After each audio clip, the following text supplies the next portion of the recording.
Hi, everybody. Mrs. Tabara here, aka Rockin' Librarian.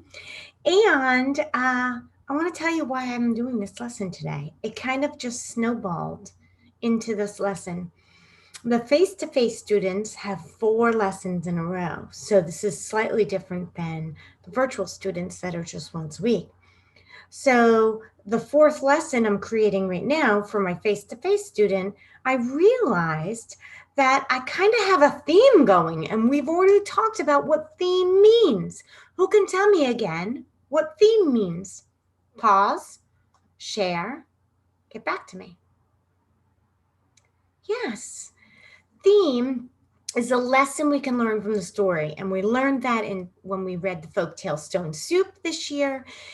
We reviewed theme there, and that was that we can incorporate into our own life, that we should share, because the more we give to others and give to us, the more we have.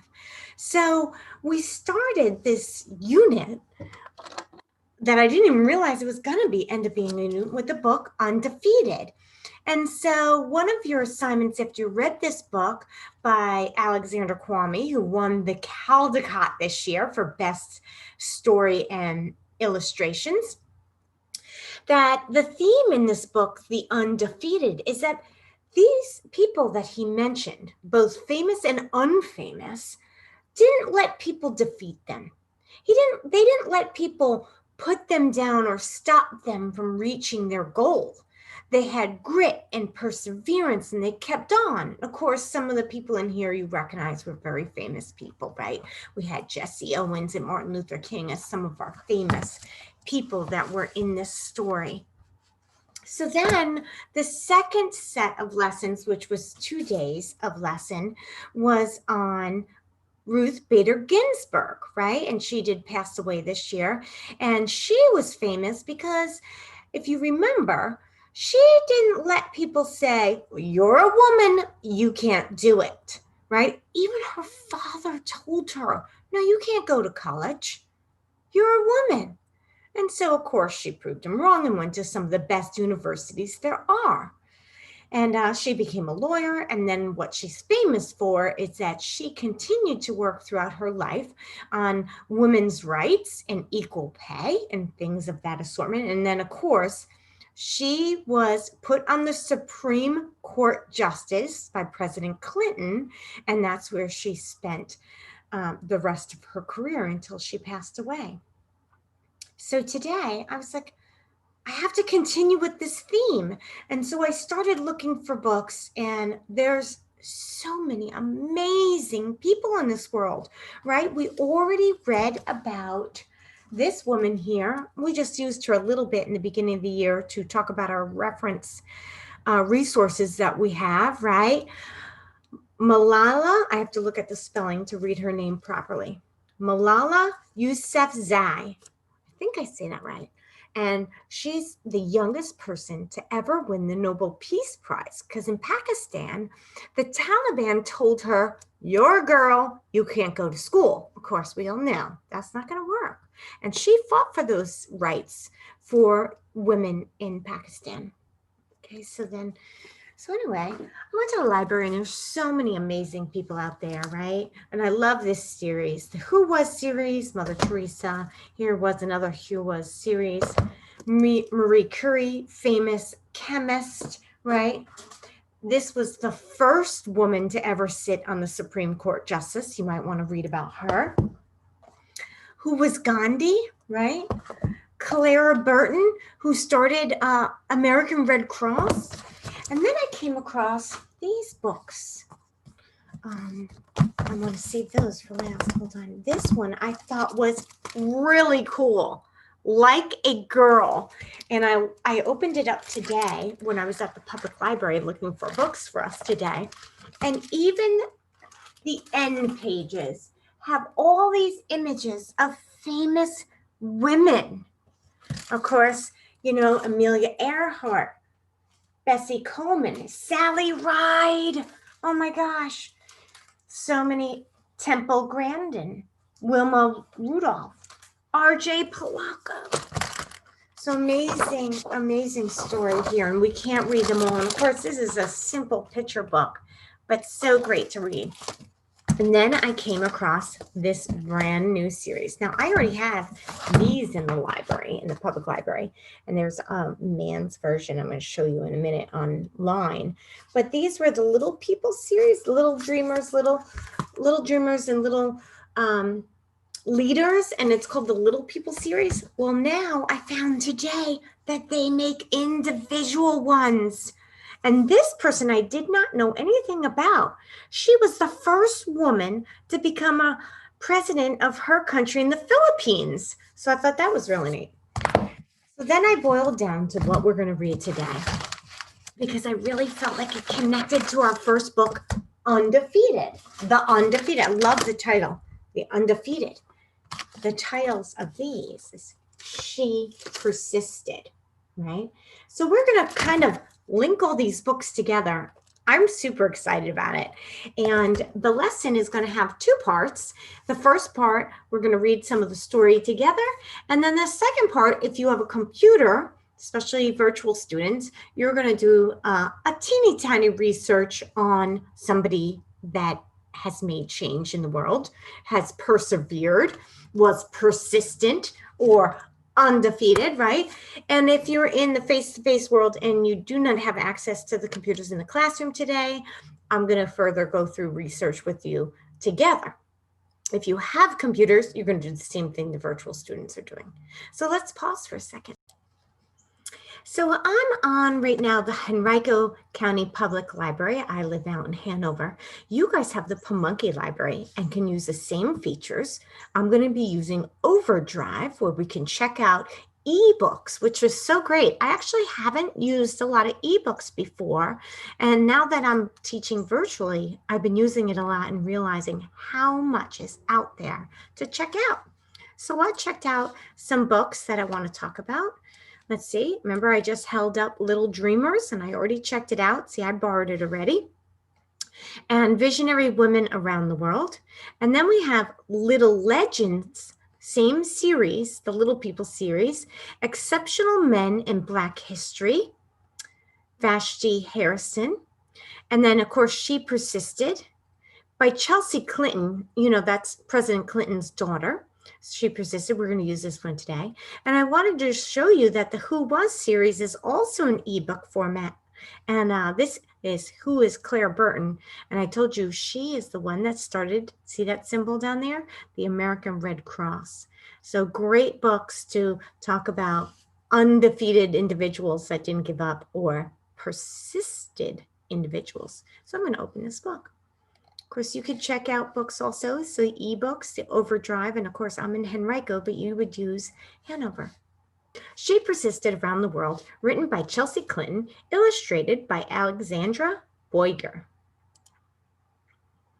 There's a title page. You know the title page, the bottom of the title page has the publisher, the company that actually physically puts the books together, right, and pays for that. And I can't read this because it's so tiny on my screen, but that's where the copyright information is. I see the little C and what year it was written, and I have it in front of me. So I'm going to look open and tell you what year this was published. And it says it was published in 2018. It's so tiny, the writing on the page. It's not always easy being a girl. Anywhere in the world, it's especially challenging in some places. There are countries where it's hard for girls to go to school and where women need their husband's permission to get a passport or even leave the house. All over the world, girls are more likely to be told to be quiet, to sit down, to have smaller dreams. Don't listen to those voices. These 13 women from across the world didn't. They persisted. I love that word, persisted. Looking, I love this image right here. Vote for women. Votes for women. All these people. And there's a man standing there, and a man standing there in the image, also fighting for women's rights. When Kate Shepherd began traveling throughout New Zealand, saying that women deserve voting rights, many men believed that women should avoid meddling in masculine concerns. When Kate first tried to get Parliament to give women the right to vote, they didn't listen, even though she brought them many petitions that thousands of women had signed. Still, she persisted, and in 1893, New Zealand became the first country to grant all women, including Indigenous Maori women, the right to vote. We are tired of having a sphere doled out to us and of being told that anything outside the sphere is unwomanly. We must be ourselves at all risks. Great quote from Kate Shepard. Oh, Marie Curie. Remember I told you one of the books I grabbed from the library. Marie Curie, one of the biographies. In the Hanover libraries, it would be in 92, but in the public library, a lot of times it's in BIO biography by the person's name they're talking about, not the author. Marie Curie. So let's find a teeny bit about her. Growing up in Poland, Marie Curie knew that because she was a girl, she would have to leave her country to go to college. She persisted, moving to France to pursue her dream of being a scientist. Her work in radioactivity, the way that some material give off energy, led her to becoming the first woman awarded a Nobel Prize in physics. A few years later, she discovered two new elements, one of which was named polonium after her home country. For that work, she won her second Nobel Prize in chemistry. She was the first person in the world, man or woman, to receive 2 Nobel Prizes. Nothing in life is to be feared. It is only to be understood. Oh, that is such a great quote. Let's read it again. Nothing in life is to be feared. It is only to be understood. And some famous scientists drawn on the wall here. You might recognize this one with the crazy hair. Anybody recognize him? Oh, I heard some of you. Einstein, Albert Einstein. Do you know what's so interesting about Albert Einstein is maybe you want to research about him. He was dyslexic. He could not read, yet he's one of the smartest scientists still today still today. Amazing. When I proposed changing the laws before, the fanatics staged demonstrations against me. We will continue to fight for reform. Do you know what that word means? Reform. That R-E, is to mean to do again, right? Reform. And to form something is like put it together. Let's use the dictionary to see the definition. Reform. To put or change into an improved form or condition. To amend or improve by change or of form or removal of faults or abuses. I love that. So to reform something, like I said, is the R-E, is to change it, change something. That's what re means. And form is to put something together. So to make it better, reform. Let's read it again. When I proposed changing the laws before, the fanatics staged demonstrations against me. We will continue to fight for reform. I'm going to stop there in this book because I want to show you one other book, and then I want to give you time to look for your own book. So Little Legends, Exceptional Men in Black History. I love these little legend books, these little people books. And like I told you, I found out today, have individual ones that I want to order for the library. I'm going to open this one in browser. These are really short, so we can read a few of them as well. And here's the table of contents. We're not going to read them all. Remember, you can pick one of these people to do a little bit more research on. Remember to cite your sources. We're talking about citing sources. And I love Louis Armstrong. And Langston Hughes. I'm going to skip to those two, I think.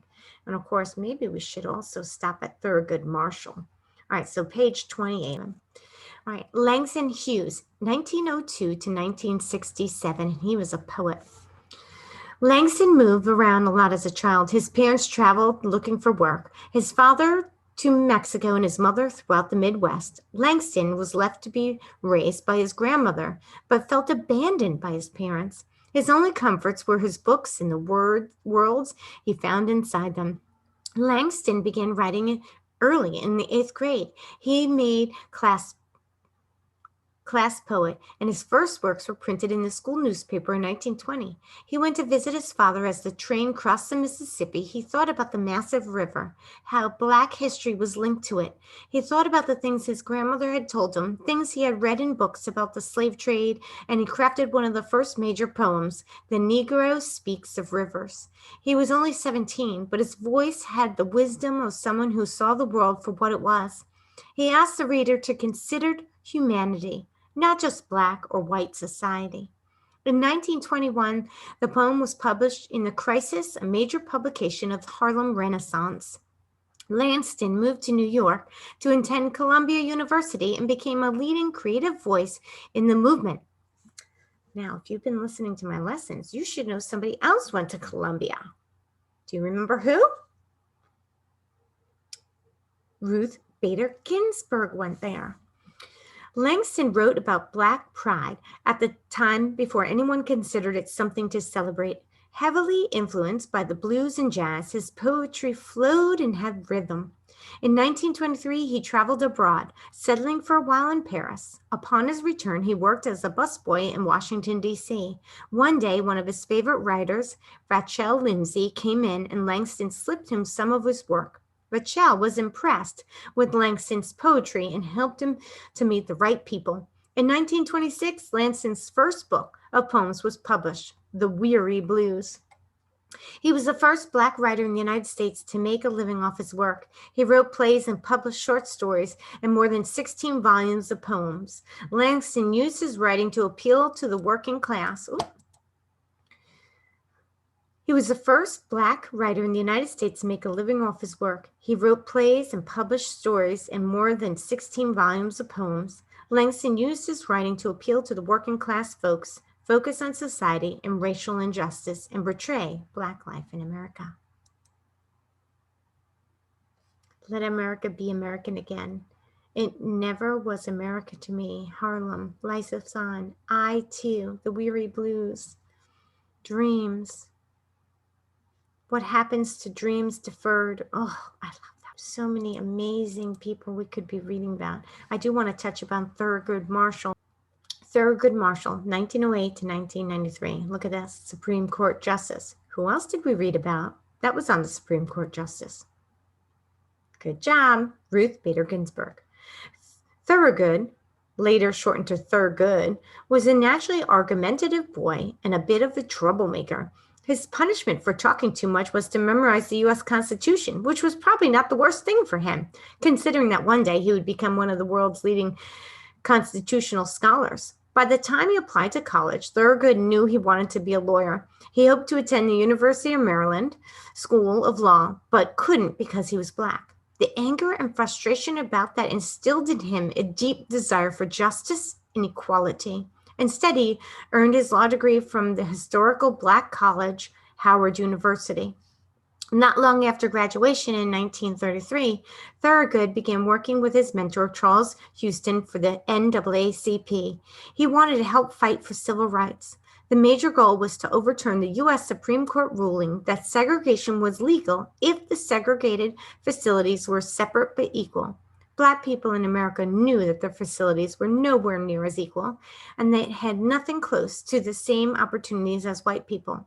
Thurgood had proof. UMD's School of Law. He and Charles made the case to Maryland state courts that in order to uphold the separate but equal law, UMD would need to have a second school that admitted Black students. In 1936, they won. It was the first time in a long line of cases they brought to take down legal segregation. Then in 1954, Thurgood brought the case of Brown versus Board of Education of Topeka to the U.S. Supreme Court. It was the landmark ruling that would lead to the end of legal segregation in this country. In 1967, Thurgood was appointed as an Associate Justice to the U.S. Supreme Court. He would be the first African-American justice in his long career. He was well known for his constitutional knowledge, and he even helped the United Nations draft the Constitution for the newly formed countries of Ghana and present-day Tanzania. Thurgood spent so much time of his life fighting for justice. It was a long road, but he never lost hope. These people are undefeated and unbelievable in my eyes. You just finished listening to 4 short biographies, 2 out of the book She Persisted, and 2 out of the book Little Legends Exceptional Men of Black History. I posted in the next few minutes, you'll see, I posted the table of contents for 2 books that lists lots of people that are undefeated and or persisted in life. You're going to pick one of those. You're going to go to a reliable source like you see on this page. I suggest you start at World Book Online. Type in one of those people's names, cite the source. For this, we're going to make it simple. All you're going to tell me is which of these sources did you use? Did you use WorldBook, TrueFlix, Pebble Go Next, or Pebble Go to do your research? That will be your citing your source to avoid plagiarism. Then in your own words, write down 3 to 5 facts of why they're famous. Yes, you can tell me when they were born. That's not the 3 to 5 facts. So I want you to tell me why they are famous. Then you're going to share this with your classmate, your family members, and if you're virtual, you will type it in the discussion box below. Remember, when you start off at class link, these icons that you see are on your class link page. If you need the passwords on the Bitmoji Classroom on the left-hand side, it says passwords, and you click on there for any passwords if you do not have them. The first thing you need to do is pick a name off of these table of contents out of the books we read today. So virtual students, you may pick anybody you want. Face-to-face students, if you do not have your own personal computer, pick one as a class and research as a class, citing the source and copying down notes in your own words to avoid plagiarism. Virtual students, when you are done with your research, make sure you add your information to the discussion board underneath the lesson. Happy researching!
Face-to-face students, if you do not have your own individual computer, would you pick one name to do as a class research, where the proctor or one of you can type into WorldBook or TrueFlix on the main computer on the smartboard to start your research as a class?